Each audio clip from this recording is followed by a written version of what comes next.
At low speed. Low speed का मुझे याद है, ध्यान है, कोई पूछ रहा था लो स्पीड से हमारा क्या मीनिंग है, मैंने कहा था speeds which are very small in comparison to the speed of light.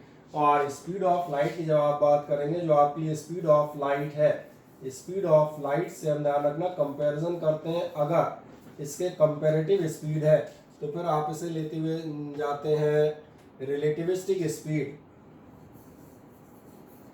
जो रिलेटिविटी सरीके फिनोमेना है वो आपके केवल काय में लगेंगे ऐसे ऑब्जेक्ट्स पर जो किस स्पीड पर चल रहे होंगे। स्पीड ऑफ लाइट यानी आपसे कहा था 3 × 10⁻⁸ मीटर पर सेकंड, या कहा जाए 3 लाख किलोमीटर पर second. Then it was the thermodynamics. Thermodynamics आपका कौन सा था? थर्मोडायनेमिक्स वो था जो भी बात कर रहे थे डिसऑर्डरली मोशन, हीट, टेम्परेचर, या ऐसे किसी भी लार्ज नंबर ऑफ पार्टिकल्स या सिस्टम के बारे में बात कर रहा होगा। इलेक्ट्रोमैग्नेटिज्म जो ब्रांच है ये आप लास्ट ईयर 10th में पढ़ के आए। इलेक्ट्रोमैग्नेटिज्म तो याद है, इलेक्ट्रोमैग्नेटिज्म के बेसिस पे हम जो है इलेक्ट्रोमैग्नेटिक इंडक्शन पढ़ते थे, डायनेमो और आपने मोटर, इनके जो है हम कहते हैं वो क्वेश्चंस किए हुए हैं लास्ट ईयर। तो ये आपका ध्यान जाएगा कौन सा होगा, deals with the theory of electricity, magnetism and electromagnetic waves. Then sound और एक्स्टिक्स, इसमें मैंने कहा था ये नाम याद रखिएगा, एक्स्टिक्स। जैसे optics, optics is the science of light. Similarly यहाँ पर जब आप जाते हैं तो एक्स्टिक्स क्या है? Acoustics is the science of sound. So it is the branch of physics which deals with nature and propagation of sound waves. तो मुझे नहीं लगता इसमें कोई बहुत ज्यादा कोई आपको डाउट होना चाहिए, फिर भी मैं अभी 2 मिनट के लिए रुकूंगा और आपसे पूछूंगा। देन लाइट और ऑप्टिक्स, ये वही नाम आ गया जिसकी भी हम बात कर रहे थे, लाइट और ऑप्टिक्स। इसमें आप क्या चीज पढ़ते हैं? ये ऑप्टिक्स पिछले साल पढ़ के आए हो, 2 चैप्टर आपके ऑप्टिक्स के ही थे, लेंस, मिरर और प्रिज्म के। तो याद आएगा we study the nature and propagation of light, formation of image. ये ध्यान क्या होगा, फॉर्मेशन ऑफ इमेज के लिए आपने कॉन्वेक्स और कॉनकेव लेंसेज या मिरर्स के डायग्राम बनाए होंगे बिल्कुल साफ तौर पे। Then through lenses and mirrors, interference, diffraction, polarisation, ये हम लास्ट में बात कर रहे थे। इसको मत पूछना, इंटरफेरेंस, डिफ्रैक्शन और पोलराइजेशन ये फिनोमेना आपसे नेक्स्ट ईयर जब आप दोबारा ऑप्टिक्स पढ़ते हुए जाएंगे तो इन फिनोमेना पे हम काफी लंबी चर्चा करेंगे। देन द रिलेटिविटी, रिलेटिविटी आपसे बात की थी, ये किसका साइंस होगा? Moving with the speed comparable to the speed of light. अगर आप ऐसे ऑब्जेक्ट्स की बात कर रहे हैं, फोटोन, इलेक्ट्रॉन और ऐसे माइन्यूट पार्टिकल्स, ये पहली बात है क्वांटम फिजिक्स, तो कहीं ना कहीं वो ब्रांच क्या कहलाएगी? रिलेटिविटी। फाइनल एक आध दो छोटी छोटी चीजें और, न्यूक्लियर फिजिक्स, ये भी लास्ट राउंड में किसी ने मुझे याद दिलाया था। न्यूक्लियर फिजिक्स हमने पढ़ी थी सोर्सेज ऑफ एनर्जी वाले चैप्टर में, काय से डील करती है, the atomic nuclei and their properties. और इसी में आपको याद आएगा हम लोग जो है ऐसे वर्ड पढ़ते थे, कैसे वर्ड? जैसे मैंने कहा था फिजन, या फिर एक आप पढ़ते थे फ्यूजन। और फिजन का मीनिंग था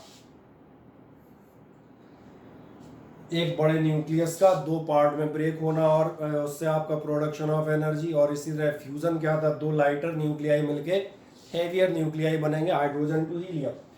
पार्टिकल फिजिक्स कौन सी होगी? पार्टिकल फिजिक्स ध्यान देखना उनसे बात करेगी जो हमने कहा जिन पार्टिकल से आपका मैटर बना होगा, ultimate particles of which matter is made. Then एक क्वांटम मैकेनिक्स, वही mechanical behaviour of particles.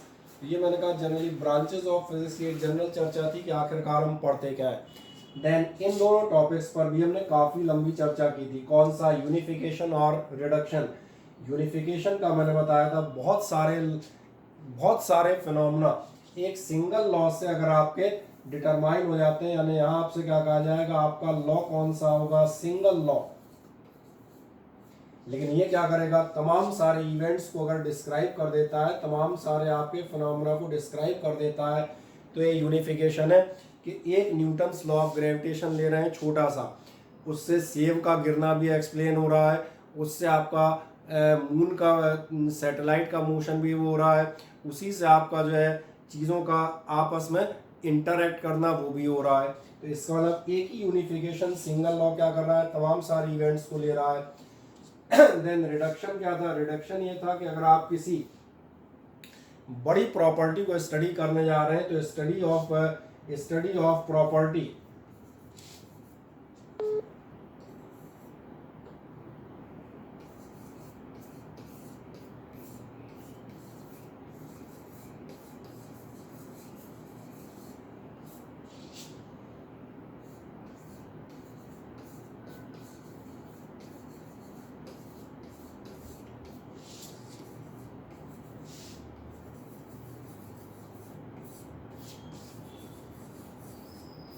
In terms of smaller parts.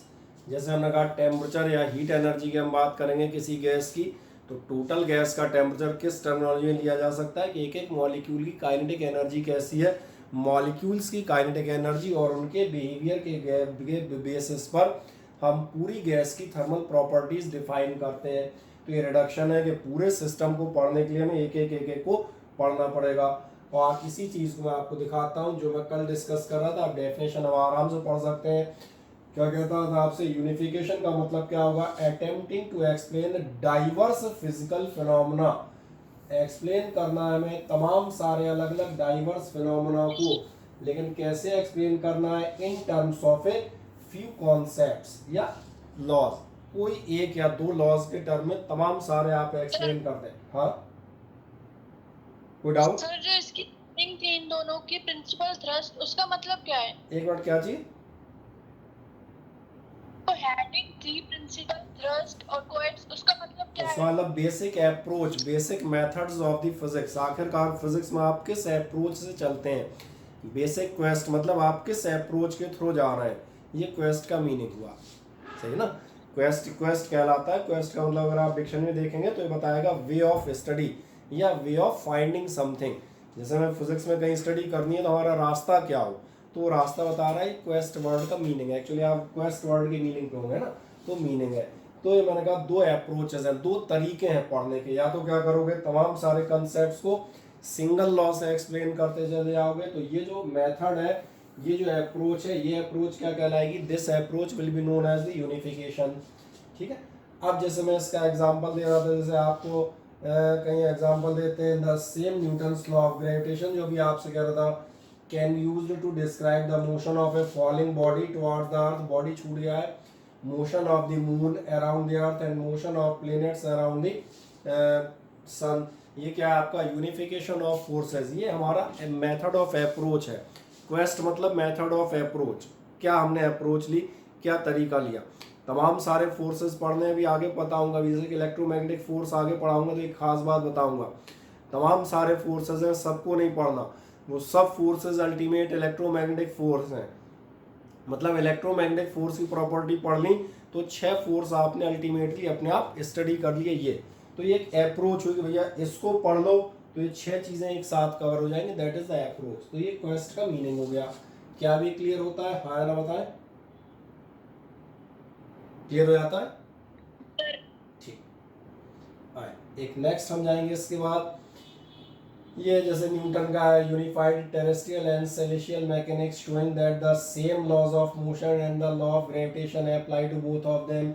चाहे आप जमीन के ऑब्जेक्ट्स की बात कर रहे हो, टेरेस्ट्रियल माने तो मालूम था, टेरेस्ट्रियल मतलब जमीनी, और सेलेशियल मतलब आसमानी। सबसे अच्छी हिंदी कर दी है, जल्दी समझ में आने वाली। चाहे ग्राउंड ऑब्जेक्ट्स हो और चाहे आपके स्पेस ऑब्जेक्ट्स हो, सबके लिए उनके लॉज ऑफ मोशन एक ही उससे निकलेंगे, कौन से, लॉ ऑफ ग्रेविटेशन से। तो दोनों को हम एक साथ स्टडी कर सकते हैं, अलग अलग स्टडी करने की जरूरत नहीं है। ऑरेस्टेड और फेराडे ने क्या शो किया, उन्होंने शो किया कि भैया इलेक्ट्रिसिटी और मैग्नेटिज्म ये दोनों फिनोमेना आप सेपरेट नहीं कर सकते, दोनों फिनोमेना आपके कैसे हैं, एक दूसरे से रिलेटेड है। जैसे मैं आप 10th याद दिलाता हूँ, कंडक्टर से करंट फ्लो करते हो तो मैग्नेटिक फील्ड डेवलप होती है, और एक कॉइल और मैग्नेट इनमें मोशन करते हो तो इलेक्ट्रिक करंट डेवलप होती है, यानी current from magnetism and magnetism from current, ये एक दूसरे पर डिपेंडेंट है, एक दूसरे से ऑब्टेन की जा सकते हैं। किसने शो किया, तो चलो नाम याद रखना कौन से थे, साइंटिस्ट ऑरेस्टेड एंड फैराडे। तो ये तो हमने कहा हिस्टोरिकल चीज़ें, एक एक बार आप पढ़ के हल्का सा याद रखनी है। अब्दुल सलाम और उनके एसोसिएट्स, उन्होंने क्या शो किया, electromagnetic force and weak nuclear forces, ये आपके कैसे हैं, different aspects of a single electro weak force. एक ही वीक फोर्स के दो अलग अलग एस्पेक्ट हैं, यानी ये अल्टीमेट एक ही है। तो ऐसे बहुत सारे एग्जाम्पल मिलेंगे, तो एक दो इसलिए दे दिए, कभी कोई आपसे पूछ लेता है एग्जामिनेशन में, give any one example of unification, what is unification, give one example.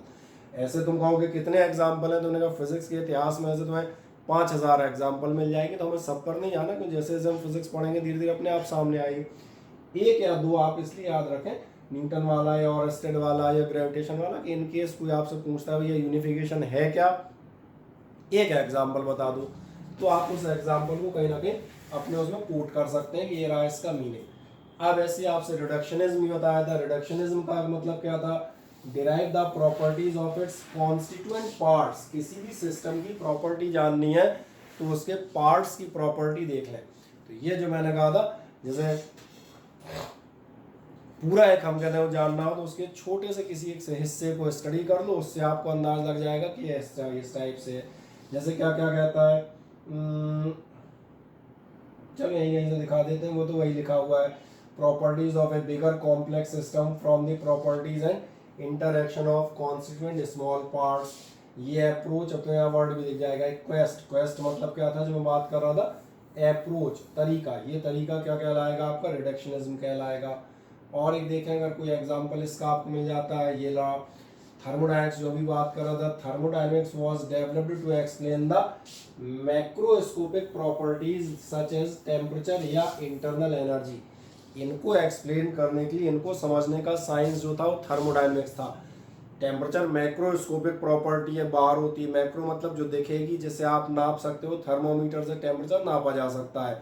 ये प्रॉपर्टी कैसी है? मैक्रोस्कोपिक। लेकिन बाद में क्या समझ में आया? बाद में समझ में आया लेटर दीज प्रॉपर्टीज, देखें बोर्ड पढ़ने आएगा, later on these properties were expressed in terms of molecules in kinetic theory. ये जो काइनेटिक थ्योरी है, इसके साथ एक मजेदार बात होगी, काइनेटिक थ्योरी ऑफ गैसेस। जैसे कोई कहेगा सर टेम्परेचर मॉलिक्यूल्स के टर्म में कैसे आया? हो सकता है कोई जानना चाहे, मुझे नहीं समझ में आ रहा टेम्परेचर का मॉलिक्यूल से क्या रिलेशन है। कोई बात नहीं, थोड़ा इंतजार करना पड़ेगा, इसलिए इंटरेस्टिंग लगेगा कि ये जो temperature in terms of the kinetic energies और molecules, kinetic theory of gases कहलाती है। ये फिजिक्स और केमिस्ट्री दोनों में आपके सिलेबस में इस साल एक इंटरेस्टिंग चीज़ आप वहाँ भी पढ़ेंगे और आप यहाँ भी पढ़ेंगे। हाँ, आगे पीछे हो सकता है कि केमिस्ट्री वाले सर कब पढ़ा रहे हैं या हम कब पढ़ा रहे हैं, टाइम स्लॉट डिफरेंट हो सकते हैं, बट पढ़ेंगे इसी साल के अंतर में। 10-15 दिन आगे पीछे हो सकता है, उन्होंने 15 दिन पहले पढ़ा दी, मैंने 15 दिन बाद पढ़ाई, क्योंकि आपके सिलेबस में इस साल रहेंगी। तो ये अपने आप आपको इस टर्म का मीनिंग क्लियर हो जाएगा। वहाँ पर हम रेफरेंस भी आपको देते हैं। अब मैंने कहा था एक बहुत सिंपल से क्वेश्चन पे जाएंगे। यहाँ कहीं से हम आज की स्टार्टिंग थी, ये क्या थी आपकी? Scope of physics. भैया फिजिक्स का स्कोप कहाँ से कहाँ तक है? स्कोप मतलब समझ में आता है कहाँ से कहाँ तक। तो फिजिक्स का स्कोप अगर आप देखेंगे तो आपको याद आएगा, फिजिक्स ने ही, फिजिसिस्ट नाम बता देता हूँ, रदरफोर्ड थॉमसन, इन्होंने आप देखेंगे इलेक्ट्रॉन, न्यूक्लियस और ऐसी चीज़ों की डिस्कवरी की। इसका मतलब फिजिक्स ध्यान देखना, इलेक्ट्रॉन, प्रोटॉन मतलब माइन्यूट, माइक्रोस्कोपिक जो पार्टिकल दिख नहीं रहे उनसे शुरू हो जाती है। और कहाँ तक की स्टडी करती है? तो मैंने कहा मच्छर से लेके हाथी तक की एग्जाम्पल। इस इलेक्ट्रॉन, प्रोटॉन, न्यूक्लियस से लेके आप देखेंगे सेलेशियल ऑब्जेक्ट यानी सन, मून और प्लेनेट्स, इतने हैवी ऑब्जेक्ट्स तक की स्टडी कौन करती है? फिजिक्स। कहाँ से स्टार्ट होती है ध्यान देखना। अगर आप लॉज ऑफ मोशन पढ़ रहे हैं, लॉज ऑफ मोशन कहाँ से अप्लाई हुए? कोई आदमी पैदल घर से टहलने निकला है, it is covering distance, it has some speed, you can go for the distance is equals to speed into time etcetera. क्या तूने ध्यान दिया? ये चीज़ हम जो है स्पीड ऑफ लाइट यानी 3 लाख किलोमीटर पर सेकंड के लिए भी लगा सकते हैं। अब आप 0.3 मीटर पर सेकंड चल रहे हैं या 3 लाख किलोमीटर चल रहे हैं, फिजिक्स यहाँ से लेके वहाँ तक बराबर से एप्लीकेबल है। ये फिजिक्स का स्कोप है और यही आपसे बताता है from a person beginning to walk, टहलने निकले आदमी से लेके to communication over thousands of kilometre, जो अपने घर से 10 कदम पर टहलने निकला है उसका डिस्टेंस, और कम्युनिकेशन हम और आप जो इस समय पढ़ रहे हो कम्युनिकेशन के थ्रू ही पढ़ रहे हैं, थाउजेंड्स ऑफ किलोमीटर तक भी फिजिक्स दोनों जगह एप्लीकेबल है। Physics has very wide scope. Physics क्या कहता है? Explain every event of naturally occurring phenomena. दुनिया भर में जो भी नेचुरल फिनोमेना है, जो अपने आप हो रहे हैं, नेचुरल फिनोमेना मालूम है। इसमें क्या कह रहा है? फिजिक्स कैन एक्सप्लेन, आप वर्ड देखें,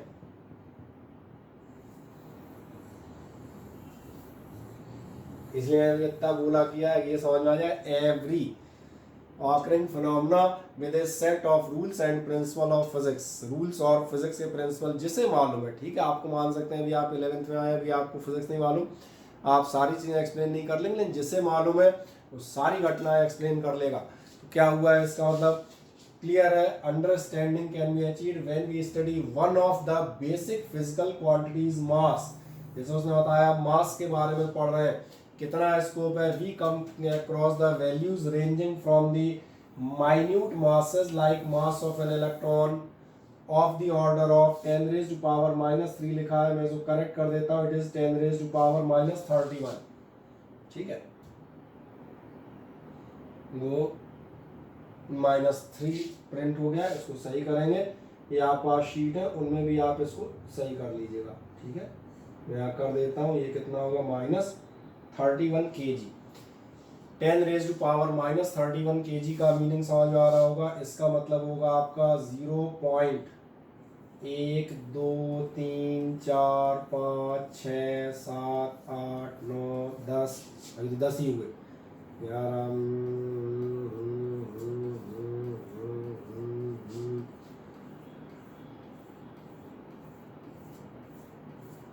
शायद हुए हुए मेरा अंदाज इतने बेचारा बोर्ड ही घबरा गया, बोले कहाँ तक ले जा रहे हैं।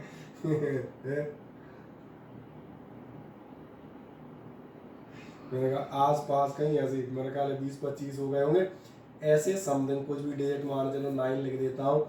इतने किलोग्राम से लेके heavy masses like the mass of universe, जिसमें आपका कितना आएगा 10 रेज टू पावर 55 kg, यही बात कर रहा था। इतने माइन्यूट से लेके इतने हैवी तक हर जगह फिजिक्स के लॉज एप्लीकेबल हैं, और यही मैंने कहा ये क्या है, ये आपके फिजिक्स का आपको स्कोप समझ में आता है। अब मुझे बताएं, इसमें कोई डाउट किसी को हो तो जरा मुझे बताओ, हाँ या ना। सर हाँ बोले। सर नेचुरली अकरिंग फिनोमेना मतलब पेड़ का उगना भी? फिनोमेना घटनाएं, घटना बताओ कोई सी, पेड़ में घटना बताओ कोई। पेड़ बड़ा हो रहा है। पेड़ बड़ा बड़ा हो रहा है, घटना नहीं है। तो क्या है सर? आप बताओ। घटना की बात कर रहे हैं, घटना है पेड़ का दिखना, पेड़ का हरा दिखना, सही है ना। सर पेड़ का बढ़ना प्रोसेस है। सही कह रहे हैं, पेड़ का बढ़ना प्रोसेस है, और प्रोसेसेस वो बायोलॉजी में आती हैं। बायोलॉजी के पिछले साल के एक चैप्टर का नाम याद करो, उसका नाम ही था लाइफ। क्या लाइफ, क्या लो पिछले साल का चैप्टर ही लोगों को नहीं याद आएगा है। लाइफ प्रोसेस नाम था, आप समझ में आ गया, इसलिए मैंने कहा। ठीक है सर। हाँ बोले। सर आपने जो ये बोला कि इतने माइन्यूट से मास से लेके इतने हैवी मास तक फिजिक्स के लॉ एप्लीकेबल है। अगर इससे कोई हैवी मटेरियल है, कोई चीज, उस पे फिजिक्स के लॉ एप्लीकेबल नहीं होंगे क्या? मतलब क्या क्या क्या सर जैसे आपने बोला 10 की पावर 55, इतना हैवी तक एक कोई ऑब्जेक्ट है, उस पे फिजिक्स के लॉ एप्लीकेबल हो रहे हैं, और अगर कोई इससे ऊपर है तो क्या उस पे लॉ बदल जाएंगे या फिर लॉ कांस्टेंट या सेम रहेंगे? तो मौका दे, अब पूछो क्यों, जल्दी पूछो फिर हम बताएंगे। बता दो सर। हाँ इसलिए तुमने इतनी अकल नहीं लगाई, मैं क्या कह रहा हूँ, मैं एग्जांपल दे रहा हूँ कि इतने छोटे से लेके इतने तक ये सब जगह एप्लीकेबल है। इसमें लिखा था एवरीवेयर, ये तो एक एग्जांपल था। अगर जैसे कोई कह रहा है किसी बाजार में, कई बार ऐसा वर्ड आता है, बोले भाई साहब इस दुकान में सब मिलता है, बोले कैसे, बोले सुई से लेके हवाई जहाज तक। ऐसा ना, ये थोड़ी तुम दुकानदार से कहो भाई साहब ऐसा करो 2 रफाइल और 1 मेग-29 और ऐसा करो 2 सुखोई भी डाल दो। भैया मैं क्या कह रहा हूँ, ये मैं एग्जांपल दे रहा हूँ, शब्दों में ध्यान दो। ये क्या कह रहा है, ये इलेक्ट्रॉन से छोटी तुम्हें कोई चीज़ पता है? मैंने सबसे छोटा एग्जांपल दिया है जो आज की डेट में आपको पता है कि सबसे छोटा इलेक्ट्रॉन, और सबसे छोटा मैंने कहा मास ऑफ यूनिवर्स। अब बेटा यूनिवर्स से भारी तुम क्या लाने वाले हो, मुझे इतना और बताओ। कुछ नहीं। क्या बोले सर, मेरा बड़ा वाला यूनिवर्स में आगे जाके ढूंढने वाला है, तभी तो कहा। ये शब्दों को तो देखो ध्यान से, वो क्या कह रहा है, इसको बता रहा है फिजिक्स कहाँ से कहाँ तक लग सकती है। जैसे हमने कहा एक्सप्लेन एवरी इवेंट। अब एवरी इवेंट का मतलब, जो मैंने कहा, जो मैं नॉर्मल कहूँगा भैया सन दिन रात के होने से लेके यहाँ तक, उसमें थोड़ी कहोगे सर इसके अलावा। एवरी का मतलब लगभग सारे, और उसमें भी फिर एक बात है, एवरी का मतलब पकड़ मत जाना, देखो सर बोले ये मैंने एक फिनोमेना तलाशा, ये फिजिक्स से एक्सप्लेन नहीं कर पाई, उस पर नहीं जा रहे। यहाँ हम काय की बात कर रहे हैं, यहाँ हम बात कर रहे हैं about the scope of the physics. और स्कोप का मतलब ये कहाँ से लेके कहाँ तक। जो मैं कह रहा था, किसी आप बड़े जब बिग बाजार में जाते हैं या किसी अपन सुपर मॉल में जाते हैं तो आदमी किसी मॉल या किसी, हम कहते हैं इसकी तारीफ इन्हीं शब्दों से करता है। बोले वहाँ क्या मिलता है? बोले भाई साहब हर चीज़ मिल जाती है। बोले मतलब सुई से लेके हवाई जहाज तक। तो मैंने कहा इसका अनर्थ मत निकालो। बोले हवाई जहाज मतलब कोई पैक कराएगा क्या? अब तो ये समझ आता है। ये था, देखो ध्यान से कह रहा है, length time has also the range is very wide. ये जो आपकी रेंज है ये बहुत बड़ी है।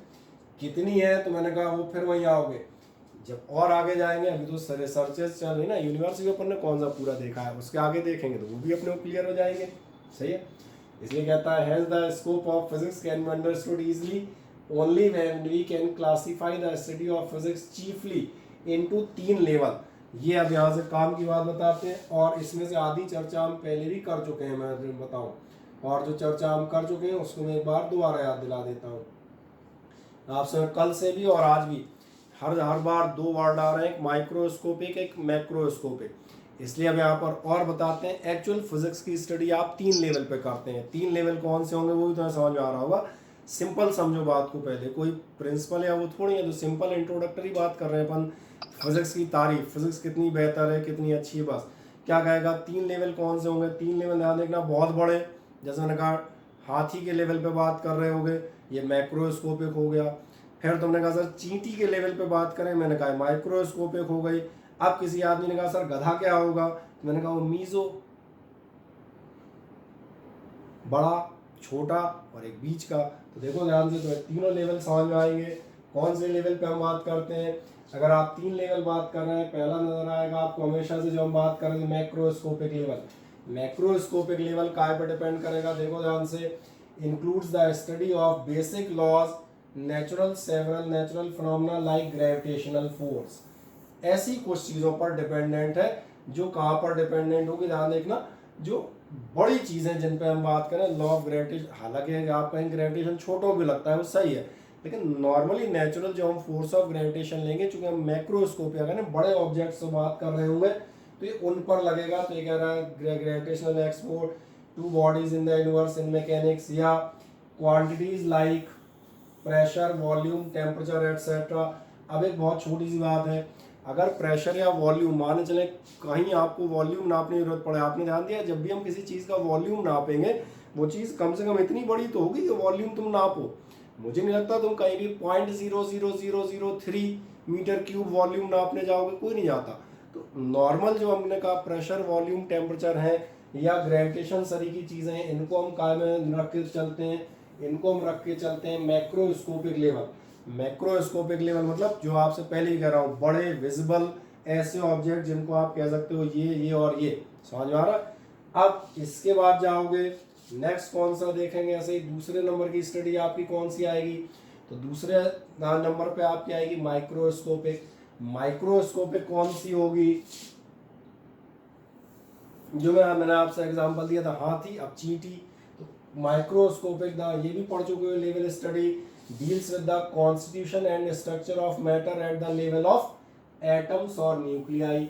ये बिल्कुल छोटे पे बात कर रहा है, एटम्स और न्यूक्लियाई के लेवल पे बात कर रहा है, जो केवल माइक्रोस्कोप से ही नजर आएंगे। अब interaction between elementary part, electron, proton and other particle, इन सब के जो इंटरैक्शन है, जैसे आप एटॉमिक स्ट्रक्चर शायद केमिस्ट्री में पढ़ लिया होगा, इलेक्ट्रॉन न्यूक्लियस के चारों तरफ घूमता है। अब ये फिनोमेना मुझे बताओ मैक्रोस्कोपिक है कि माइक्रोस्कोपिक? मैं 2 फिनोमेना बताता हूँ, मेरी बात ध्यान से देखना। एक बताता हूँ, planet revolve around the sun और electron revolve around the nucleus. इन दोनों फिनोमेनों में क्या डिफरेंस है?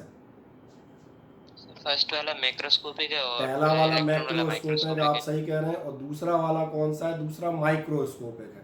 अब आप बिल्कुल सही हैं।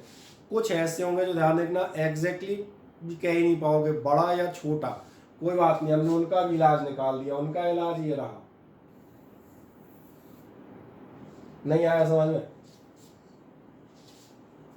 क्या कह रहा है? Mesoscopic level of study physics deal with the intermediate domain. Domain माने तो मालूम है, डोमेन मतलब होता है, हम कहते हैं ग्रुप या रेंज, सही है ना? इंटरमीडिएट मतलब बीच के। अब कोई ऐसा है, तुमने कहा ये बड़ा है कि छोटा बताओ, उधर से देखें तो बड़ा, इधर से देखें तो छोटा, तो भैया वो इंटरमीडिएट भी हो जाएगा, एक इंटरमीडिएट भी हम कह सकते हैं। उनके साथ जो डील करेंगे मैक्रोस्कोपिक एंड माइक्रोस्कोपिक में, उनको आप क्या कह दोगे, वो हो गए मीजो। ठीक, चले इसलिए अब तारीफ कर लेते हैं। क्या कहता है, दस the Edifice of physics is beautiful. Physics का जो कार्य क्षेत्र है बहुत खूबसूरत है। और क्या बताएंगे, and one can appreciate the subject as and when one pursue the same seriously. और आप इस सब्जेक्ट को अप्रिशिएट कर सकते हैं, बस शर्त ये है कि आप इसको सीरियसली पढ़ रहे हो, है ना। तो ये मैंने कहा, तो ठीक है, इन वर्ड्स का बेसिकली कहा जाए उसके तौर पे कोई सवाल नहीं। तो कोई एग्जाम में पूछता है, मनोरंजन के लिए शब्द अच्छे भावनाओं को व्यक्त करने वाले थे। मेन आते हैं एक्साइटमेंट ऑफ फिजिक्स। ये भी आपको मालूम है, एक्साइटमेंट की चर्चा तो मैं कल से कर ही रहा हूँ। फिजिक्स पढ़ते क्यों है, फिजिक्स ही भैया अभी थोड़ी देर पहले के एवरी को 8 बार गोला किया था। जितने भी नेचुरल फिनोमेना है, और तुम पूछ रहे थे पेड़ का उगना, तो मैंने कहा था प्रोसेसेस नहीं, जितने भी नेचुरल फिनोमेना है, जो घटनाएं हैं जो आसपास अपने को दिखती हैं, उन सबको एक्सप्लेन करती है फिजिक्स। यही तो फिजिक्स का एक्साइटमेंट है। सोचो, जब मनुष्य जो है हम कहते हैं बहुत प्राचीन, हम उसकी बात करते हैं, जंगलों में रहता था, तो उसे भी तो ये लगता होगा, बोले रात कहाँ से हो जाती है, दिन कहाँ से हो जाता है, सूरज किधर से निकलता है, कहाँ गायब हो जाता है। आगे जाएंगे, ऐसा नहीं हो बोले सूरज इधर से निकला है, प्लेट क्यों अर्थ अपने को तो प्लेट सरी की नजर आती है ना, बोले अपन आगे बढ़े हो पता चला टप कहीं अर्थ से बाहर टपक गए। तो ये फैक्ट है।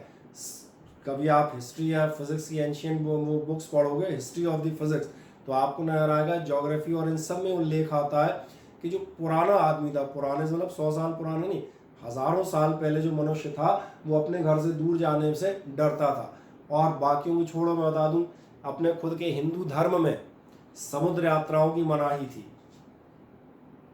अब धार्मिक ग्रंथों में, हिंदू धर्म ग्रंथों में समुद्र यात्रा की मनाही क्यों थी, इसका कारण था, बोले अगर समुद्र पार जा रहा है, बोले समुद्र बोले चलता चला गया, कहीं खत्म हो गया तो टपक जाएगा नीचे, फिर कहाँ जाएगा।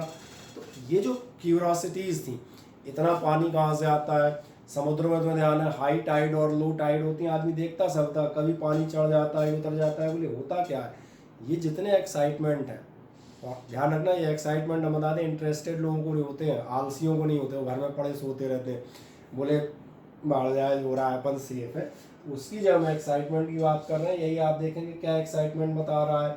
Behind several interesting feature, how day and nights are formed, how different climatic conditions are formed, how satellite works and help in using several devices like television, telephone.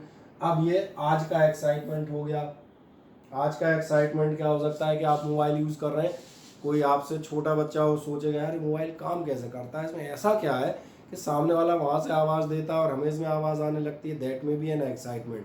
तो इसका जवाब कौन देगा, तो ना नेचुरल है, इसका जवाब कौन देगी, यही तो बात कर रहा हूँ, that is the excitement of physics. इसका जवाब फिजिक्स ही देगी कहीं ना कहीं। हाउ द रेडियो वेव्स और माइक्रोवेव वर्क, ठीक है ना, astronaut, how we can convert one form of energy into other, how different types of forces are governing. अब ये थोड़ा साइंटिफिक हो गए, पढ़े लिखों के लेवल पे, सही ना, ये हम बिल्कुल लोअर उस पर चल रहे थे, इंटरमीडिएट आए, अब ये पढ़े लिखों वाली बात हो गया। जो पढ़ रहा है कोई स्टूडेंट 9-10 का, वो ये सोच सकता है अलग अलग फोर्सेज अलग अलग मोशन को कैसे गवर्न करते हैं। तो इन सब क्वेश्चंस के आंसर कहाँ से मिलेंगे, तो आपसे कहा जाएगा every human being on the earth will be interested to know the answers at least few of the above question।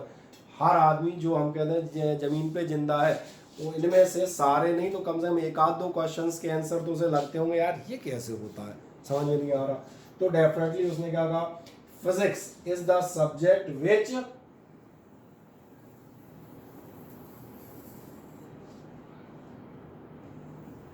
क्या लिखा है, पढ़ दो जरा, पढ़ो Gautam.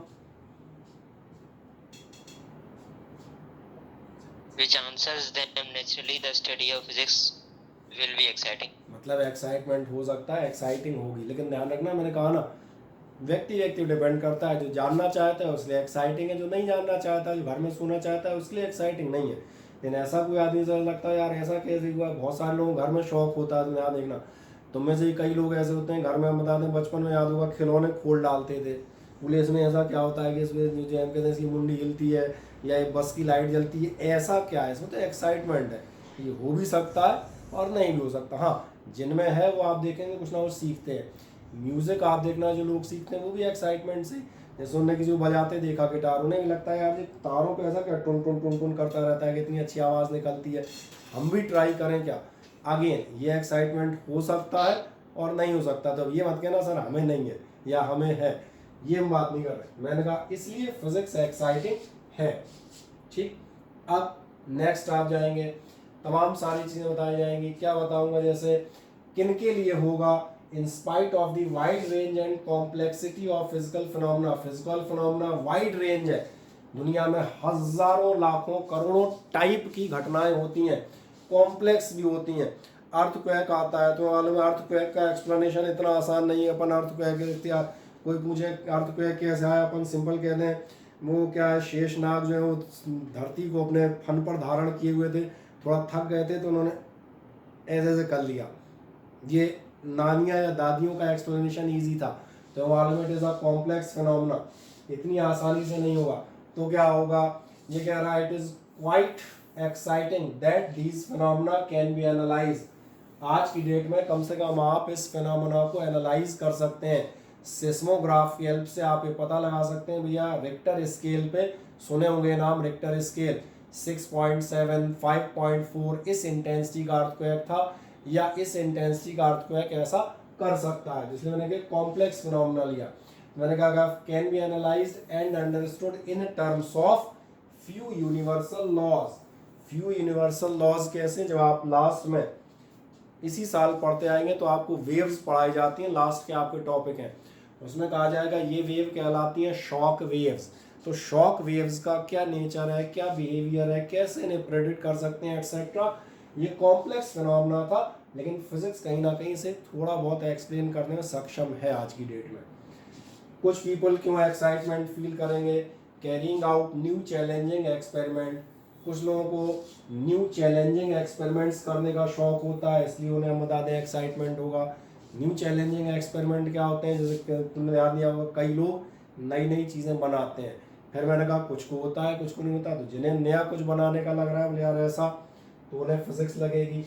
Unfold the mysteries of nature, जो नेचर की मिस्ट्रीज के, नेचर के रहस्य कहीं ना कहीं खोजना चाहते हैं, उनको ये रहेगा। वेरीफाइंग और फॉल्सिफाइंग द एग्जिस्टिंग थ्योरीज, जो इस समय थ्योरी है कोई उसको वेरीफाई करना चाहता हो या कोई उसको गलत ठहराना चाहता हो, उसके लिए एक्साइटिंग है। जैसे मैं आपसे पूछता हूँ कि आपको हो सकता है केमिस्ट्री में इस साल पढ़े हो या केमिस्ट्री क्लास नहीं चल रही है तो मुझे पता नहीं, रदरफोर्ड मॉडल पढ़े हैं क्या एटम के? Yes sir. थॉमसन, रदरफोर्ड और बोर्स मॉडल याद होगा। थॉमसन होता है जिसने कहा था कि स्फीयर होता है, प्लम पुडिंग या वाटरमेलन कहता था, इलेक्ट्रॉन उसके बीच बीच में दबे होते थे। रदरफोर्ड ने एक एक्सपेरिमेंट किया था कि इलेक्ट्रॉन चारों तरफ घूमता है, लेकिन रदरफोर्ड का इलेक्ट्रॉन घूमता घूमता न्यूक्लियस में गिर जाता था, फिर उसको बोर ने सुधारा। तुमने ध्यान नहीं दिया, थॉमसन ने मॉडल दे दिया, लोग सो नहीं गए, बोले थॉमसन मॉडल दे गया, बढ़िया दे गया, सही है, मजे लें दो। लोगों ने यहाँ पर यही बात आई, वेरीफाइंग और फॉल्सिफाइंग, उन्होंने इसे वेरीफाई किया, कुछ ने उसे गलत भी ठहराया। अगर ऐसा नहीं होता तो रदरफोर्ड एक्सपेरिमेंट ही नहीं होता, या रदरफोर्ड मॉडल ले गया, अच्छा अपने जैसे सो जाते बोले बढ़िया है, थॉमसन ने गलत सलत दिया था, रदरफोर्ड ने सुधार तो दिया, अब हम क्या करें, तो हम क्या करें नहीं। अगर आप उसे वेरीफाई या फॉल्सिफाई करना है एग्जिस्टिंग थ्योरी को, तो एक्साइटमेंट है। और जिन्हें एक्साइटमेंट था तुम आज तक जानते हो, नील्स बोर, जन्म का स्थान नहीं मालूम होगा, ईयर नहीं मालूम होगा, उनके माँ बाप का नाम नहीं मालूम होगा, बट नील्स बोर अमर हो गया। जब भी आप फिजिक्स या केमिस्ट्री पढ़ेंगे अकॉर्डिंग टू बोर्स पोस्टुलेट या अकॉर्डिंग टू बोर्स थ्योरी हमेशा आएगी। तो ये मैंने कहा एक्साइटमेंट है, सही कहा ना। और जाएंगे इसके अलावा कोई doubt?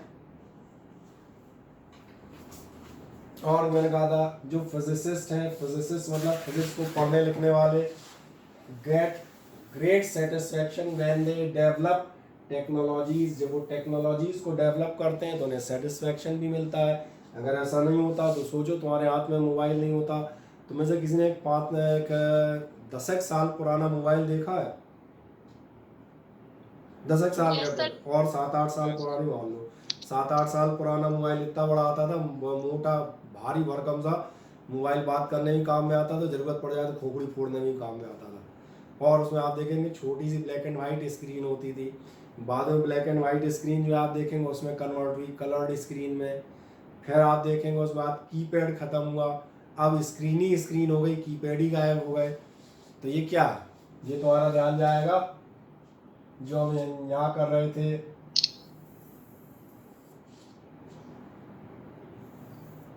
when they develop technologies. और टेक्नोलॉजी में भी अगर हम जाएंगे तो फिर एक बात करेंगे, एक बड़ी सिंपल सी कहाँ गया?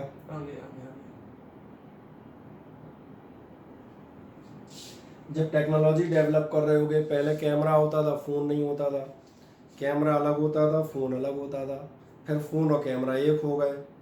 अब तुम ध्यान देखो, कैमरे गायब भी हो गए, अब तो फ़ोन ही फ़ोन रह गया है, फ़ोन में ही सब कुछ है। फिर कोई कहता है पहले सिंगल कैमरा होता था, लोग आप बताते थे मेरा कैमरा 2 मेगापिक्सल का है, कोई बताता था मेरा 4 मेगापिक्सल का कैमरा है। आज की डेट में कितना बताते हो? तो कितने मेगापिक्सल का कैमरा बताते हो बाल को? है देखो सब चुप बैठे हैं, कोई जवाब नहीं दे रहा। मेरा ख्याल है आज डेट में बताते हैं मेरा 24 मेगापिक्सल, 48 मेगापिक्सल। अब तो मेगापिक्सल की बात नहीं करते, जैसे करते हैं क्वाड कैमरा है, बोले तुम भी एक है, हमारे पास 4 है ना। तो इसलिए मैंने कहा ये सब यही है एक्साइटमेंट ऑफ फिजिक्स। क्या इतना क्लियर होता है? हाँ ना बताए। अब एक और आज की इंपॉर्टेंट चर्चा करेंगे, physics in relation with the other sciences. Time क्या हो रहा है? अदर साइंसेस के साथ आखिरकार आपकी फिजिक्स का क्या रिलेशन है? फिजिक्स का अदर साइंसेस के साथ आप देखेंगे इतना इम्पोर्टेंट रिलेशन है। अब मैं अपने सब्जेक्ट की तारीफ कर देता हूँ थोड़ी सी। एक्चुअली आप देखेंगे फिजिक्स ये आपके सारे सब्जेक्ट्स का बेस फॉर्म करती है। आपने ध्यान नहीं दिया होगा, क्यों? क्योंकि फिजिक्स ही सारे नेचुरल फिनोमेना को एक्सप्लेन करती है, और बाकी जितनी भी साइंस हैं वो उन्हीं नेचुरल फिनोमेना एक एक साइड को लेके आगे बढ़ी हैं। ज्योग्राफी काय के बारे में बात करेगी, अर्थ साइंस, भैया अर्थ की नॉर्मल चीज़ें जो नॉर्मल घटनाएं हैं वो तो फिजिक्स एक्सप्लेन करेगी ना, तब तो जाके उसमें आगे बढ़ोगे। इसलिए मैंने कहा कहीं ना कहीं फिजिक्स आप देखेंगे बेसिक या फंडामेंटल साइंस के नाम से जाना जाता है। आप पढ़ेंगे अपनी शीट तो ये आपको मिलेगा, क्या कहेगा? फंडामेंटल डिसिप्लिन है सारी साइंस का। ये किस नाम से आना जाता है? Important base for the other branches. ये बाकी सारे ब्रांचेस के लिए बेस फॉर्म करता है, इसलिए कहा जाता है फिजिक्स के अगर आपको प्रिंसिपल मालूम है तो आपको बाकी सब्जेक्ट्स को समझने में आसानी होती है। अब सबसे पहले हम बात करेंगे अबाउट द मैथमेटिक्स। सवाल आता है फिजिक्स और मैथमेटिक्स का कोई रिलेशन है क्या? कोई मुझे बताएगा फिजिक्स का मैथमेटिक्स से कोई लेना देना है? बताओ बच्चों जल्दी से, फोन देने वाला। किसी को मालूम हो फिजिक्स का मैथमेटिक्स से कोई लेना देना है कि नहीं है? सर मैथमेटिक्स फिजिक्स को सपोर्ट करती है। मैथमेटिक्स फिजिक्स को सपोर्ट करती है, आप बिल्कुल सही कहते हैं, और इतना सपोर्ट करती है, सिंपल भाषा में बात करता हूँ, आपकी लैंग्वेज ऑफ फिजिक्स ये आपके लिए कहलाती है मैथमेटिक्स। अगर आप फिजिक्स की लैंग्वेज में बात करेंगे तो फिजिक्स की लैंग्वेज क्या है? मैथमेटिक्स है। फिजिक्स के जितने भी हम प्रिंसिपल्स पढ़ेंगे, कुछ लोगों ने 2-3 चैप्टर पढ़ भी लिए थे, हम दोबारा रिपीट में, उन्होंने ध्यान दिया होगा, सब कुछ हम कहीं ना कहीं फॉर्मूले डिराइव कर रहे होते हैं, यानी कैलकुलेशंस। ये आपकी परफेक्ट होनी चाहिए, और यही आपसे शीट भी कहती है। क्या कह रहा है? Physics is a quantitative science, quantity के ऊपर डिपेंड करेगी। इसलिए mathematics provide necessary science and tools. Physics exact science based on experiments and measurement. जब भी आप मेजरमेंट करेंगे मैथमेटिक्स लगेगी, इसीलिए आपसे कहा जाता है ये line knowledge of mathematics is necessary to understand the laws and theory of physics. अगर आप चाहते हैं कि आपको लॉज और थ्योरी ऑफ फिजिक्स समझ में आए तो फिर आपको समझ में आएगा कि आपके पास नॉलेज ऑफ मैथमेटिक्स होनी एसेंशियल है, उसके बिना आपका काम नहीं चलेगा। नेक्स्ट ऐसे ही हम एक जाएंगे relation to chemistry.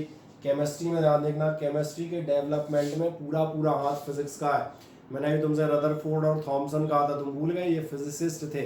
Atom, electron, neutron, proton, nucleus, ये सारी चीज़ें आप देखेंगे, इलेक्ट्रॉनिक कॉन्फ़िगरेशन, ये कहीं ना कहीं फिजिक्स के लॉज या प्रिंसिपल देते हैं। उस बेसिस पर फिर केमिस्ट्री चलती है कि इसकी वैलेंसी इतनी होगी, इससे रिएक्ट करेगा, इससे नहीं करेगा, इलेक्ट्रॉन लेगा, या देगा एटसेट्रा।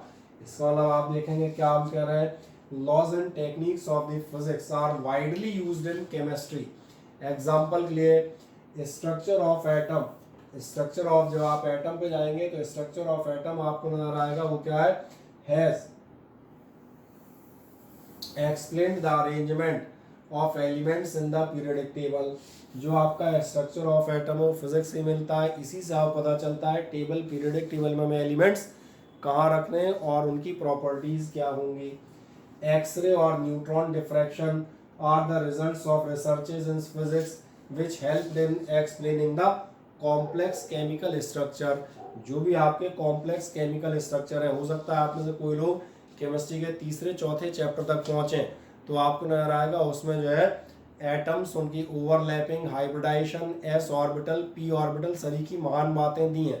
कुछ मत करना, नहीं भी पहुंचे हो तो पलट के देखना, तो समझ में आएगा मटेरियल्स का, एटम्स और इन सब का कॉम्प्लेक्स स्ट्रक्चर दिया है। इस सब को एक्सप्लेन करने के लिए आपको चाहिए होते हैं एक्सरे डिफ्रैक्शन सरी के एक्सपेरिमेंट। अभी आपको याद होगा थोड़ी देर पहले मैं कह रहा था डिफ्रैक्शन की बात मत करना, हम 12th में पढ़ेंगे ऑप्टिक्स में इंटरफेरेंस, डिफ्रैक्शन सरी की चीज़ें। तो दिख रहा होगा काय पर बेस्ड हो, फिजिक्स के बेसिक प्रिंसिपल्स पर। अब बायोलॉजिकल साइंस, बायोलॉजी से फिजिक्स का कोई लेना देना है क्या? बिल्कुल। अगर फिजिक्स नहीं होगी तो बायोलॉजी में आप आगे बढ़ ही नहीं पाएंगे।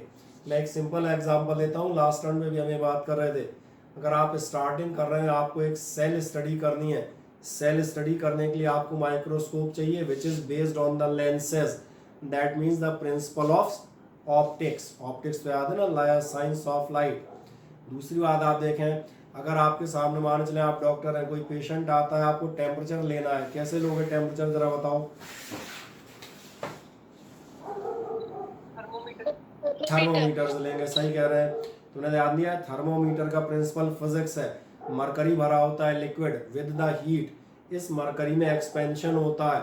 और ये मेरा सेंटेंस याद रखना, या घर जाके घर पे तो ही क्यों बुक देखना, बुक में आपको एक चैप्टर मिलेगा हीट एंड थर्मोडायनेमिक्स, उसमें थर्मोमीटर का प्रिंसिपल और linear expansion of materials, liquid, solid और गैसेस का हमारे पास हमारी स्टडी है। तो इसका मतलब टेम्परेचर भी मेजर करना है तो linear expansion of materials physics की हेल्प लोगे। समझ में आता है? ऐसी हर जगह अगर आप जाते हैं, कोई भी आपके इंटरनल कहते हैं ऑर्गन्स में कोई दिक्कत है, आपने ध्यान दिया होगा डॉक्टर कहता है अल्ट्रासाउंड कराओ, और तो मालूम है sound, acoustics, it is the subject of physics, x-ray कराओ, ये सब तुम्हें देखेंगे कहीं ना कहीं सारी टेक्नोलॉजीज काय पर बेस्ड है, फिजिक्स के बेस पे। जो कुछ एक एग्जाम्पल हमने दिए, ध्यान रखना सारे नहीं दिए, सारे देने बैठोगे तो जितना चैप्टर है उससे 4 गुना पन्ने केवल इसी बात में लग जाएंगे फिजिक्स कहाँ कहाँ लगती है। तो मोटे मोटे 2-3 एग्जाम्पल है जो आपको मालूम है। कौन से? Optical microscope are extensively used in the study of biology, ये आपको मालूम है।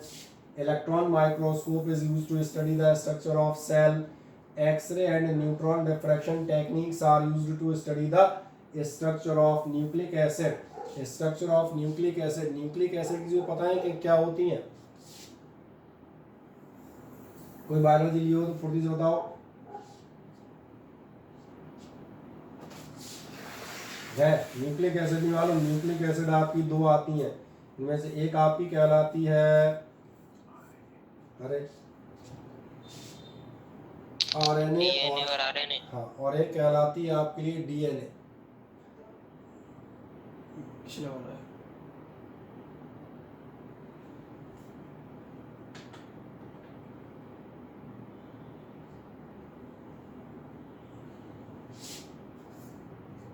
एक आपकी होगी, चलो कलर चेंज किया जाए,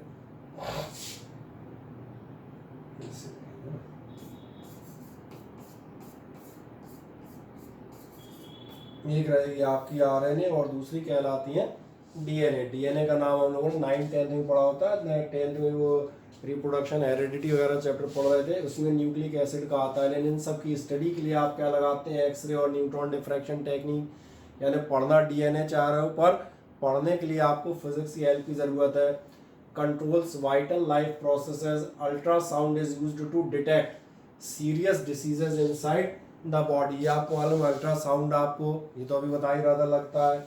ठीक है, नेक्स्ट आप जाएंगे इसके बाद अगले नंबर पे। अगला नंबर जो आपका होगा in relation to astronomy. Astronomy तो ऐसे समझ जाओगे यार, स्पेस साइंस तो बिना फिजिक्स की होगी नहीं। एस्ट्रोनॉमी में सबसे पहली चीज़ टेलीस्कोप ही लगेगा। दूसरा आप देखना कम्युनिकेशन लगेगा। कम्युनिकेशन यानी कि माइक्रोवेव्स और लेज़र वेव सरीखी। दूसरा मैंने टेलीस्कोप। इन सब के, इन दोनों के बिना यहाँ बैठ के एस्ट्रोनॉमी धरती पे बैठ के तो नहीं होने वाली। तो इसलिए तो वैसे ही दिख रहा होगा, laws and techniques of physics are used in astronomy.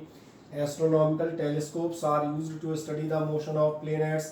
Radio telescopes are used to discover quasars, pulsars, etc. और क्या है, Doppler's effect proves the big bang theory of universe. अब आपको एक छोटा सा होमवर्क दे देता हूँ, और ये होमवर्क ये है कि आप ये पता करके आइएगा अगले टर्न पर ये क्या होते हैं। ये कौन पता करके लाएगा जरा बताओ। सर ये तो मैं आपसे पूछने वाला था अभी। ऐसे हमसे मत पूछो, खुद भी तो तुम हो यार। कुछ एक्साइटमेंट और फिजिक्स तुम में भी तो होना चाहिए। सही कहा ना, एक्साइटमेंट यही है। बोले यार ये क्या बता रहे थे, रेडियो टेलीस्कोप इस्तेमाल होते हैं, क्वासर्स और पल्सर, ये क्या है। और अगर ये क्यूरोसिटी बनी, इसीलिए कहा है पता करके लाओ। नहीं मिलेंगे तो हमें कोई चिंता नहीं, हम बताएंगे, वो चिंता नहीं करना। मैंने कहा एक बार ढूंढो, ये क्यूरोसिटी बन गई तो सब्जेक्ट में आप बहुत अच्छे चलेंगे, इसीलिए कहा इनको पता करके लाइएगा। चले, कौन लाएगा, आदित्य शर्मा लाएगा, कोई और नहीं लाएगा। लड़कियों में से कोई एक आध को सौंपूं, किसको पकड़ूं। देखो मैं नाम ढूंढ रहा हूँ, तब तक कोई पता चले मीटिंग ही छोड़ के नहीं भाग जाए, बोले कहीं मुझे नहीं पकड़ ले। चलो, खुशी शर्मा का नाम दिखाई दे रहा है मुझे सबसे ऊपर। चले खुशी, और कौन बताएगा, हर्षिता। कल आप ढूंढ के लाएंगे ये आपके जो है क्वासर्स और पल्सर्स क्या होते हैं। ठीक आए, अब मैं जाता हूं अगले नंबर पे। अब है physics in relation to technology. अब एक सिंपल सी बात करते हैं, साइंस और टेक्नोलॉजी में क्या फर्क है। ये आपको पहले ही बताया होगा, थोड़ा सा एसी को करना।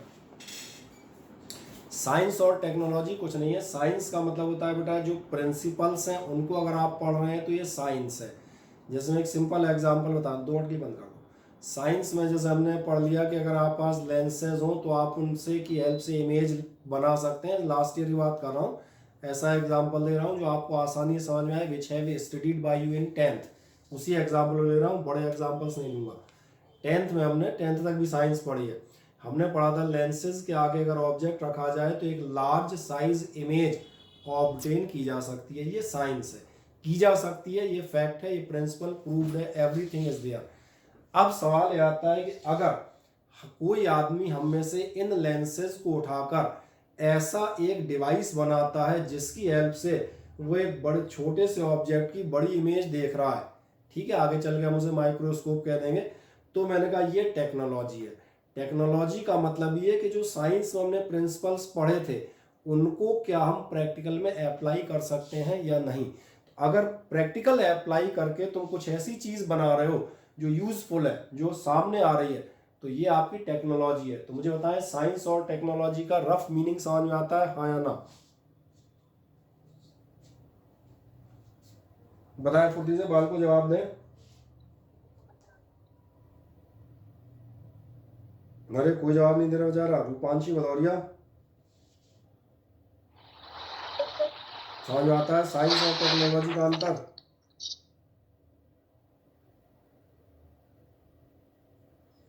चलो और कौन है ऊपर से, आस्था। यस सर, आगे समझ आ जाता है, ठीक है। Isha, yes sir. ठीक है। तो साइंस क्या है, बेसिक प्रिंसिपल्स जो आपने पढ़ लिए, अब उनको अप्लाई करके आप कुछ बना रहे हैं, तो ये क्या हो गया, टेक्नोलॉजी। और यही आपसे बताएगा, देखिए ध्यान से, technology is the application of the principles of physics for the, और प्रैक्टिकल को कर देना चुपचाप से ले जाके प्रैक्टिकल। ऐसी एक आध टाइपिंग मिस्टेक तो होती है जब इधर से उधर अपन कट पेस्ट करते हैं। प्रैक्टिकल पर्पसेस क्या है, physics is almost an integral part of upgradation of technology. Physics क्या है, जो भी टेक्नोलॉजी अपग्रेड हो रही है उसका एक परमानेंट पार्ट है। जैसे मैं बात कर रहा था मोबाइल से आपने कैमरा ऐड किया, कैमरे में कलर्ड स्क्रीन पे गए, मेगापिक्सल्स बढ़ाए, तुम्हें क्या लगता है अपने आप बढ़ते जा रहे होंगे। इनके पीछे जो आप प्रिंसिपल्स इस्तेमाल कर रहे होंगे कि भैया ऐसा करने से ऐसा हो जाता है, ये प्रिंसिपल फिजिक्स के ही है। तो जो भी टेक्नोलॉजी डेवलप हो रही है उसके पीछे कौन काम कर रहा है, तो उसमें आप देखिएगा कौन काम करते हैं, कहीं ना कहीं फिजिक्स के प्रिंसिपल। जैसे एग्जाम्पल के लिए from the principles of thermodynamics, अगर आप थर्मोडायनेमिक्स के प्रिंसिपल्स देखेंगे तो उनके बेसिस पे एक महान आदमी होता था और वो आदमी था आपका जेम्स वॉट। उसने क्या किया, इन्वेंटेड स्टीम, उसने इन्वेंट कर लिया steam engine which was responsible for a big industrial revolution. आपको मालूम है स्टीम इंजन के बाद, अगर आपने कभी हिस्ट्री पढ़ी हो तो स्टीम इंजन बनने के बाद एक इंडस्ट्रियल रिवॉल्यूशन हुआ था इंग्लैंड में, इंग्लैंड से स्टार्ट हुआ था। और उसके बाद उसका जो अपने लिए अपने भारत के जो रेफरेंस में अगर आप सोशल स्टडीज़ पढ़ते तो एक चीज़ बताई जाएगी, उसका जो रिजल्ट आया वो रिजल्ट ये आया कि अपने यहाँ जो भारत जो है, जो पहले सोने की चिड़िया कहलाता था, उस चिड़िया के पंख गायब हो गए। तो अब पंख इसलिए गायब हो गए कि अब भारत का बहुत बड़ा जो बिजनेस था, एंशियंट भारत का बता रहे हैं 15-16 इन सेंचुरीज में, वो था अपने यहाँ टेक्सटाइल इंडस्ट्री, कपड़ा उद्योग। अपने यहाँ जो टेक्सटाइल थी, हम कहते हैं सिल्क, मलमल और ऐसे कपड़े, ये पूरे विदेशों में जाते थे। लेकिन अपने यहाँ जितने कारीगर थे वो आप देखना सब हाथ वाले थे। जब स्टीम इंजन डिस्कवर हुआ तो इंग्लैंड से सबसे पहले मशीनों की शुरुआत हुई, और मशीनों की शुरुआत जो हुई उसमें सबसे पहले टेक्सटाइल इंडस्ट्री लगी। टेक्सटाइल इंडस्ट्री से क्या हुआ, कपड़ा बनना फास्ट हो गया और बहुत सस्ता हो गया। और जहाँ से कपड़ा मिलों की शुरुआत हुई थी वो शहर हुआ करता था मैनचेस्टर। इसलिए कभी आप हिस्ट्री पढ़ेंगे या सोशल स्टडीज़ पढ़ेंगे तो यहाँ वो चीज़ बताई जाएगी। तो ये तो समझ में आता है। जैसे आपका जो है अब इस इंडस्ट्रियलाइजेशन के पीछे, अब मैंने कहा जो स्टीम इंजन बना था इसके पीछे था क्या, इसके पीछे कारण आपको समझ में आ रहा है, कहीं ना कहीं थर्मोडायनेमिक्स के प्रिंसिपल थे, ये अपने आप नहीं बन गया। और भी कुछ example, invention of mobile phone is creating revolution in wireless communication technology, invention of micro processor. तो बहुत सारी ऐसी चीज़ें, मुझे लगता है अब तुम इनको एक बार पढ़ सकते हो। इनमें मुझे बताना पड़ेगा wireless communication, development of this, ठीक है ना। अब एक आध चीज़ और देखते हैं, देखें ध्यान से, लिस्ट पड़ी हुई तमाम सारी। Launching of satellite enabled us to penetrate into the layers of the earth. Satellite, ये बड़ा अजीब सा लग रहा होगा, ये क्या लिखा है मुझे। लॉन्चिंग ऑफ सैटेलाइट से हमें एनेबल किया है penetrate into the layers of the earth.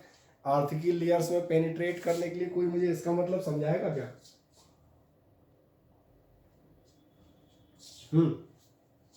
Atmospheric layers कुछ एटमॉस्फेरिक लिखी होती तो समझ में आती।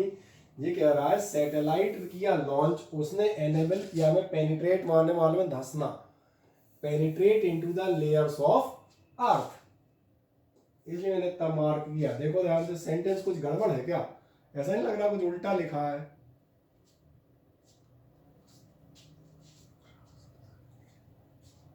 ये उल्टा नहीं लिखा बेटा, ध्यान देखें। जो आप सैटेलाइट भेजते हैं, सैटेलाइट की हेल्प से आप स्टडी क्या करते हैं, कभी आपने ध्यान नहीं दिया?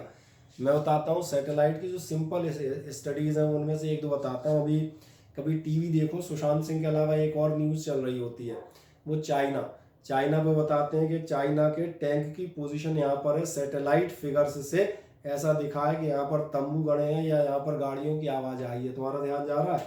We are exploring the earth, explore earth कर रहे हो, बट काय की हेल्प से कर रहे हो? From the satellite.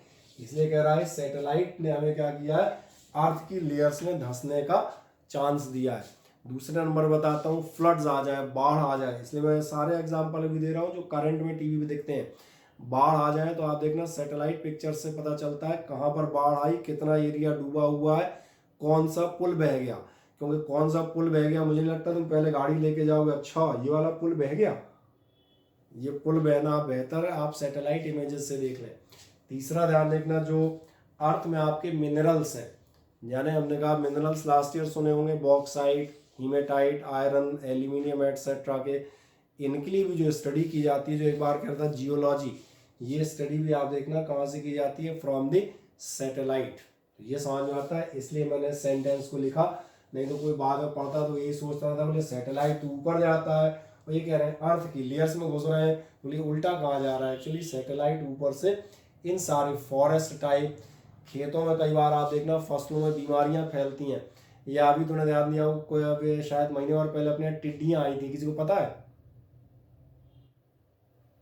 क्यों? हमारी छत के ऊपर से निकली थी। तुम्हारी छत के ऊपर निकली, बढ़िया। तुमने ध्यान दिया होगा टिड्डियों के आने से पहले वार्निंग आने लगी थी, बोले टिड्डियां आ रही हैं। तो कैसे पता चल गया टिड्डियां आ रही हैं? किसने पूछा टिड्डियों से? और भाई कहाँ का प्रोग्राम है आज, ऐसा किसने पूछा होगा? तो ध्यान जा रहा क्या हुआ होगा? ये जो टिड्डियों की सेना होगी इसके आप देखेंगे सैटेलाइट फोटोग्राफ्स और उससे बराबर नजर रखते हैं। ठीक, डिजिटल टेक्नोलॉजी की हेल्प से क्या हुआ, कंप्यूटर बना चुके हो। Idea of the nucleus and its energy enabled us to generate enormous amount of energy. ये आप पढ़ चुके हैं लास्ट ईयर इसको। लास्ट ईयर हम पढ़ते थे न्यूक्लियर रिएक्टर्स, आज भी आपने नाम सुने होंगे।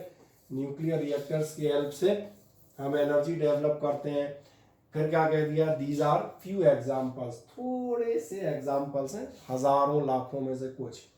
There are many more areas where physics is involve in upgrading technology, जहाँ पर फिजिक्स अपग्रेड टेक्नोलॉजी अपग्रेड करने के लिए इन्वॉल्व है। अब इसमें में किसी को कोई शंका, वैसे मुझे नहीं लग रहा कोई शंका वाली चीज होनी चाहिए। ये तो केवल तुम्हारा उत्साह है, इनसे तो केवल हमें उत्साह बढ़ना चाहिए। बोले यार फिजिक्स में बड़ी अच्छी अच्छी चीज़ है, अगर हम ढंग से पढ़ेंगे तो हमें मिलती हुई जाएगी, है ना। इसलिए मैंने कहा इसमें डाउट क्या होने वाला। ठीक है, और आगे बढ़ते हैं। इसके बाद आप जाएंगे सोसाइटी से क्या रिलेशन है, सोसाइटी से हमारे आसपास से क्या रिलेशन, इन शॉर्ट बता देता हूँ। तूने ध्यान दिया है फिजिक्स के इन सब जितने चमत्कार हैं फिजिक्स के, इनकी वजह से सीधा सीधा एक चीज़ बताता हूँ, आपकी लाइफ हो गई है लग्जरियस, आपकी लाइफ स्टाइल पूरी बदल गई है। और मैंने कहा आपके काम करने का पैटर्न बदल गया है। आप जिस भी कमरे में बैठे होंगे क्या आपने ध्यान दिया, आपके जो हम कहते हैं ग्रैंडफादर या ऐसा होंगे, वो जनरली ज़्यादातर लोगों के गाँव से कहीं ना कहीं रिलेटेड है। वहाँ ना बल्ब होते थे ना, मत ग्रैंडफादर आज से 50-60 साल की बात पहली बात कर रहा हूँ, ना बेटा लाइट होती थी ना पंखे होते थे, और एसी का तो नाम ही नहीं सुना था लोगों ने। एसी भी होता है तो किसी को पता भी नहीं होगा, क्योंकि एसी तो बाद में बने। अब तो ये बात आओ, तुम जिस कमरे में बैठे हो मजे से तुम बल्ब जलाए होगे, कोई ऐसा नहीं होगा जो रात हो गई है तो बोले लाओ लालटेन रखो, बोले दिख नहीं रहा लिखना है, ऊपर खोपड़ी का पंखा चल रहा होगा। सही कह रहा हूँ। और सबसे बड़ी बात तुम देखो ध्यान से, तुम मुझसे जो बातचीत इस समय कर रहे हो, ये फिजिक्स का सबसे बड़ा चमत्कार है। अगर ये नहीं होता तो आज हम और तुम ये इन फिजिक्स के चमत्कारों के बारे में पढ़ ही नहीं रहे होते। इसलिए मैंने कहा आपकी लाइफ स्टाइल, आपके थिंकिंग ऐसे भी पढ़ सकते हैं। थिंकिंग, ये सारी चीज़ें जिसने चेंज की वो कौन है, फिजिक्स। और यही इसका सोसाइटी से रिलेशन है। पढ़ सकते हैं the development of technology due to the inventions in physics has brought revolutionary changes in the life style and thoughts of the human beings. आपकी लाइफ स्टाइल और आपकी सोच में जमीन आसमान का फर्क कर दिया।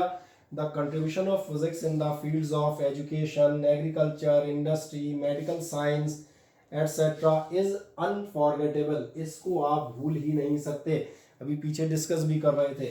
Now our life is more luxurious and joyful than past. Joyful life कैसे होगी? फिजिक्स का जॉय से क्या लेना देना, मैं बता देता हूँ।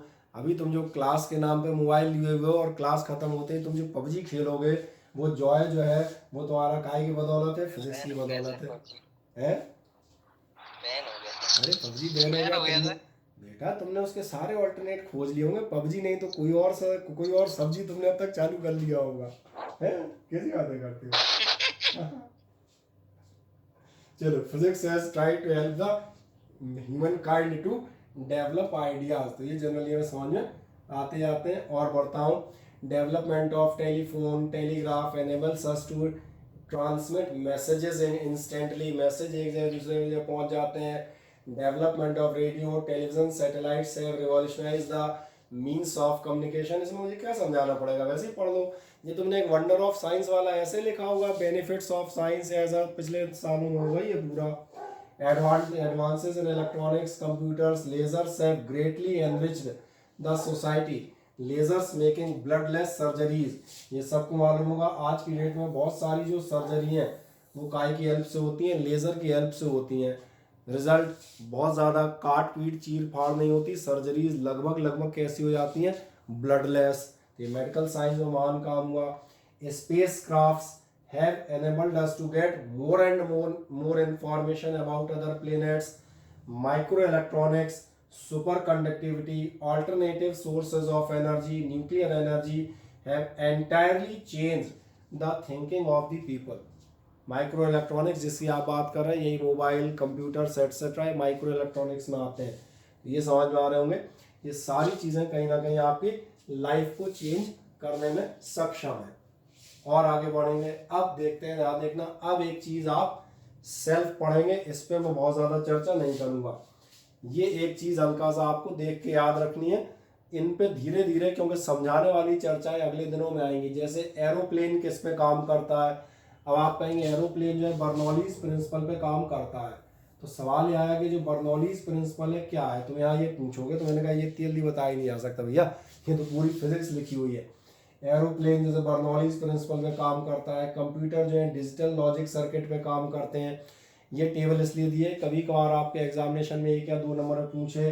लेजर्स का प्रिंसिपल क्या है, न्यूक्लियर रिएक्टर फिजन और उस पर काम करेगा, या कहीं भी स्टीम इंजन जैसे काय पे काम करेगा, थर्मोडायनेमिक्स पे। एक बार आई होप सो इसको आप पढ़ लेंगे, मुझे इसको बहुत ज़्यादा चर्चा नहीं करनी है, इसको आप एक बार रीड कर लें। कोई शंका हो तो मुझे बताएं इसमें,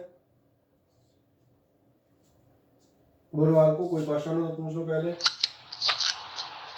नो सर। है, इसको आप एक बार पढ़ लेना, प्रिंसिपल सी बात मत करना है। तुमने कहा सर थर्मोडायनेमिक्स क्या है वो बताओ, तो मैंने बेटा थर्मोडायनेमिक्स तो पूरा चैप्टर है अपना, उसको तो टाइम के साथ डिस्कस करेंगे। अभी तो आपको एक रफली आपको मालूम होना चाहिए कि स्टीम इंजन कहीं ना कहीं थर्मोडायनेमिक्स नाम की ब्रांच है, उसके बेसिस पे टिका है। इसलिए मैंने ये भी कहा इसमें कुछ समझने की बात मत करना कि समझाओ, ठीक है ना, क्योंकि वो पर अपन आगे धीरे धीरे पढ़ते हुए जाएंगे। कुछ ग्रेट साइंटिस्ट और उनकी डिस्कवरीज ये भी मेरा मानना है फिजिक्स में घुसने से पहले उन महान व्यक्तियों को आप नमन करें जिनकी नॉलेज के बेसिस पे मैंने कहा आप जो है सारी जो लग्जूरियस लाइफ, और ये मैंने कहा इन्हीं के बेसिस पे आप की है, और यही फिजिक्स के सारे निर्माता हैं। जैसे आइजैक न्यूटन, क्या दिया हुआ थे उन्होंने, universal law of gravitation, laws of motion, reflecting telescope, किस देश के थे, तो चलो ये एक बार छोड़ भी सकते हो, ये इंपॉर्टेंट नहीं है, ये तो दिया जाता है भैया कहाँ के थे, लेकिन कम से कम ये है। या एक आध और बात करते हैं, आर्किमिडीज, प्रिंसिपल ऑफ बायंसी, कोई चीज़ कैसे तैरती है, समझ में आ रहा है। और भी आप देखेंगे, कोई सा ले लो, मैडम क्यूरी हुए हैं, है ना, चलो एक आध और देखते हैं। एस.एन. बोस, सत्येंद्र नाथ बोस, इंडियन थे इसलिए इनका नाम मैंने लिया। क्वांटम स्टैटिस्टिक्स, क्वांटम स्टैटिस्टिक्स में एक महान बात है, एस.एन. बोस वो साइंटिस्ट थे जिन्होंने आइंस्टीन के साथ मिलकर काम किया हुआ है, इसलिए जो इनकी स्टैटिस्टिक्स है वो कहलाती है बोस आइंस्टीन स्टैटिस्टिक्स। ये अपने लिए काफ़ी वैसी बात है कि अपने यहाँ इंडिया का एक साइंटिस्ट आइंस्टीन के साथ काम कर रहा था। नील्स बोर, ये तो तुम्हें मालूम ही है, quantum model of hydrogen atom. और एक आध नाम देख लें, माइकल फेराडे, लास्ट ईयर आता था, लॉज ऑफ इलेक्ट्रोमैग्नेटिक इंडक्शन, ये आपने जैसे 10th में ये वाला पढ़ा हुआ है ना। तो ये मैंने कहा कुछ आप इस ढंग से चेक कर सकते हैं कि कौन से साइंटिस्ट ने क्या दिया, इनको आप एक बार पढ़ेंगे। देन इसके बाद जैसे ये भी कुछ दिए हुए हैं, इनमें से चंद्रशेखर एस चंद्रशेखर ने क्या दिया था, Chandrashekhar limit, structure and evolution of stars, इनको अब मैंने कहा पढ़े। सारों के नाम बहुत सारे इसलिए दिए हैं, इंडियंस को पर्टिकुलर में दिखाता जा रहा हूँ। Meghnad Saha, M.N. Saha, Meghnad Saha, thermal ionisation, G.N. Ramachandran, triple helical structure of proteins, protein biologist से प्रोटीन का जो स्ट्रक्चर है उन्होंने दिया हुआ है रामचंद्रन ने। और देखे जाएंगे कोई इंडियन एक और था, मुझे याद है, हाँ ये रहे J.C. Bose, Jagdish Chandra Bose, ultra short radio waves. एक बार मैंने कहा इस टेबल को आप 1-2 बार पढ़ के जनरल नॉलेज के तौर पे याद रखेंगे। अब अगले टर्न से हम जो टॉपिक स्टार्ट करेंगे, अगले टर्न से स्टार्ट किया, अगले टर्न में डायरेक्ट इसको खत्म भी करेंगे। ये आपका रहेगा fundamental forces in nature. Actually nature में ध्यान देखना, जो अभी हम फिर से रिपीट करते हैं 1 मिनट के लिए, थोड़ी देर पहले हम यूनिफिकेशन की चर्चा कर रहे थे, लास्ट टर्न पे भी और इस टर्न पे भी। यूनिफिकेशन में मैंने कहा था बहुत सारे फोर्स हैं हमारे पास, अलग अलग जगहों पे अलग अलग फोर्स लगते हैं। यूनिफिकेशन ये है कि इन तमाम सारे फोर्सेस को हम मोटे तौर पे 4 फंडामेंटल फोर्सेस के टाइप मान के चलते हैं। तो तो ये जो 4 फोर्सेस हैं आपके, ये आपके लिए फंडामेंटल फोर्स माने जाएंगे। और इन्हीं फंडामेंटल फोर्सेस के ऊपर अब तो आपको, और शीट हम बता दें, कुछ लोग ले नहीं गए, तो अगर जिनको कन्वीनियंस हो शीट आके हम बता दें लेते आना। वैसे मैंने PDF में डाल भी दिया, आप PDF से भी पढ़ सकते हैं। किसी का अगर इधर राउंड लगता है, जो एक आध लोग नहीं ले गए, अपना शीट उठा ले आना, ठीक है ना, तो ज़्यादा ईजी रहती है पढ़ने में और कुछ खास नहीं। फंडामेंटल फोर्सेज जो मैं बात कर रहा था, gravitational force, electromagnetic force, weak nuclear forces and strong nuclear forces, ये वो 4 फोर्सेस आप देखेंगे जिनके बेसिस पे बाकी सारे फोर्सेस को हम एक्सप्लेन कर देते हैं। ये चीज़ कहलाती है यूनिफिकेशन ऑफ फोर्सेस, यानी सारे फोर्सेस को इन्हीं 4 की हेल्प से हम पढ़ लेंगे। ये यूनिफिकेशन का प्रिंसिपल भी तुम्हें समझ में आएगा। अब इन 4 फोर्सेस की डायरेक्ट चर्चा हम अगले टर्न पर स्टार्ट करेंगे और इन्हीं को हम लेते हुए जाएंगे। तो मैंने कहा था बेहतर होगा, थ्योरेटिकल टॉपिक है, एक बार आप शीट से, चाहे आप PDF फॉर्मेट वाली या जो मैंने कहा आपको हार्ड कॉपी दी, उससे ज़्यादा कोई डाउट रहा हो तो मुझे बताएं।